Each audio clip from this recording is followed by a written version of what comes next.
And now, the best 60-ish seconds of your week. Saturday morning, a holy day of obligation, the Assumption of the Blessed Virgin Mary, and a wonderful weekend to all of you.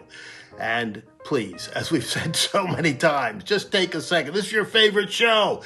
Like it, share it, subscribe. If you haven't subscribed, it gives you an instant notification of every time we're on. And make the comments that you'd like to make. As I said before, I promise to read them. I won't necessarily respond to each and every one, but I promise to read them personally.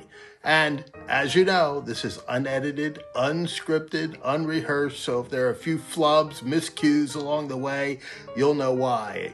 As I've said before, folks ask me all the time, don't you read off a teleprompter? And I quickly say, if I did, it would be a whole lot better. And what would be a whole lot better for America would be if the American left would get a hold of itself and stop running our nation off the edge of a cliff. Across the board, not just politically, but culturally as well. As some of you may have figured out, I'm a sports nut. When I was a kid, they used to say, if they play it with a ball, Charlie will be doing it. And pretty much the case. But the WNBA has never been a big thing for me. I'm not sure I could even name you five. In fact, I'm sure I couldn't name you five franchises. I like to see Caitlin Clark every once in a while, and Lucy Olson and Maddie Sechrist from Villanova are big stars that I enjoy watching. And when Ms. Weber from Illinois, formerly from Villanova, gets there, I'll watch her too. But the WNBA can't figure out what a woman is. They've got this guy that wants to play in the WNBA, Lord only knows why, and they can't figure it out. But this is the woke American left for you. It's time after time after time. Basic biology, rudimentary science, and they're like, oh, we don't know. They go in front of the United States Congress to give congressional testimony, and they hem and they haw over the most basic, fundamental, simple questions that any third grader could properly answer. And this is where we are. So just ignore the WNBA. It's not worth it. How's that for a solution? And on a more tragic note, Governor Healey up in Massachusetts this week signed into law a piece of legislation providing legal allowance for abortion up until the time of birth. Think about that.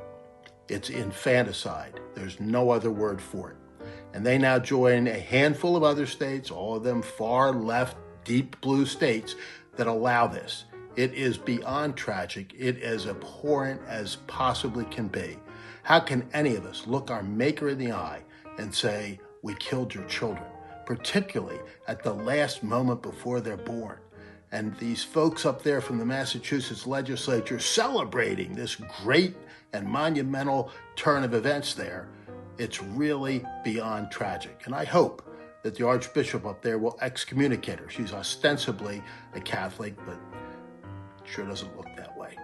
And another primary this week and another left controversy or contest within the Democrat ranks.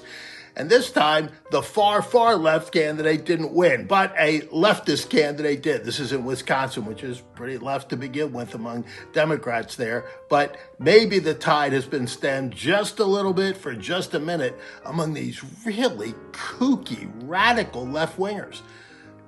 Far gone is the Democrat Party of John F. Kennedy or Hubert Humphrey or Lyndon Johnson or even Jimmy Carter for that matter, or Bill Clinton. And now you've got these really radical far-left extremists. Look at the Democrat Socialists of America's own writings and platform, and it is Communism 101, the things that would tear apart the very fabric of who we are and what we have been to make us the most successful nation in the history of the world. And so wishing each and every one of you a wonderful weekend and a great week ahead. Yeah, I know the summer reading list isn't quite here, but we're going to get it to you early. I promise. Summer's running out, and I know all of you are just dying to know what we recommend for the books you should take up to the mountains or down the shore. We'll get it to you. And for now, that is the best 60-ish seconds of your week.